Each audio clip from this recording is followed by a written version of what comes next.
Paivapo vamwe baba vainzi vadziva regoko vakabva kunovhima vabata tsuro.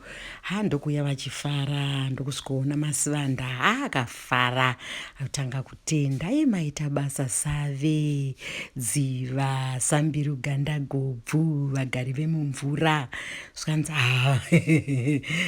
Masivanda mudzimai wangu, ndibikire semabikire aunoita mazuva ese, ndichambonotandara padoro navamwe. Masivanda akafara, ndokubatidza moto, ndokubvura, ndokukagadzira katsuro, ndokuisa mupoto, kutanga kubika achifara samazuva ese vaiti vakauya vabva kunovhima. Aivabikira zvinofadza mwoyo wavo achiimbirira, ini kange ndokanga ini, ini kange ndokanga ini. Apedza ndokukwidibira, ndokusiya zvake mubikiro rake uyo akunotandara neshamwari dzake.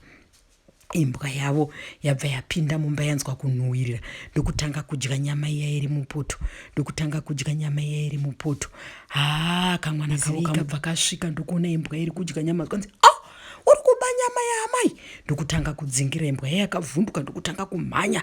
Taizive ari mumashure achishedzera, uri mbavha waba, uri mbavha waba. Achidaro mumunda wavo maive pedyo maive nembavha yanga iripo. Paikanzwa kuti kune munhu ane mutsindo uri kumhanya ari kudedzera kuti mbavha, kati baiwe zvangu ndaonekwa, ndokudonedza chibhasikiti, ndokutanga kumhanya munzira yanga ichimhanyira. Ndaizive ine imbwa, imbwa iri kumashure, mbavha iri kumhanya. Kamwe pane imwewo mbavha yaifambawo munzira, ndokunzwa kunhuhwirira kwenyama, ndokupinda mubikiro ramai ndaizive imuya.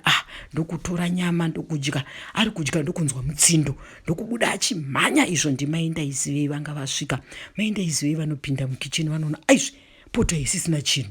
Pavanoti tarisei nepagoni, ndokuona murume ari kumhanya akabata nyama, ndokuteera mumashure, iwe mirapo, waba nyama yangu, mirapo nhasi, waba nyama yangu. Paari kumhanyawo vaya, vadziva regoko vabva vasvika vachidzedzereka vachibva kubhawa. Ndokupinda umba, ndokuona izvo poto haina kana chinhu. Ko maidziva vaendepi?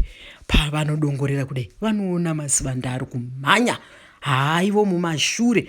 Masivanda mirapo, Masivanda mira, ungaba nyama yandati undibikire Masivanda, nhasi ndikakubata, unofirawo maoko mangu senda. Ari kumhanya vadziva regoko. Masivanda ari kati cheu, ari kuona vadziva regoko ari kuya kati nhasi ndapera. Mudungwe wacho wanga wakuchiti mbavha yechibage iri pamberi iri kuti ikati cheu inoona imbwa nemukomana vari mumashure. Mukomana wakati cheu, ari kuona umwe murume ari kuya achimhanya waasiri kuziva, ari kuti nhasi ndapera. Uko murume uya mbavha yanga yabaya nyama pairi kuti cheu, iri kuona Masivanda ari mumashure achiteera ikati nhasi ndapera. Masivanda paanoti cheu, ari kuona vadziva regoko vari kuya akati nhasi zvangu ndinourayiwa nababa ava. Ndo mudungu wacho rongondo, ndopakaperera sarunga.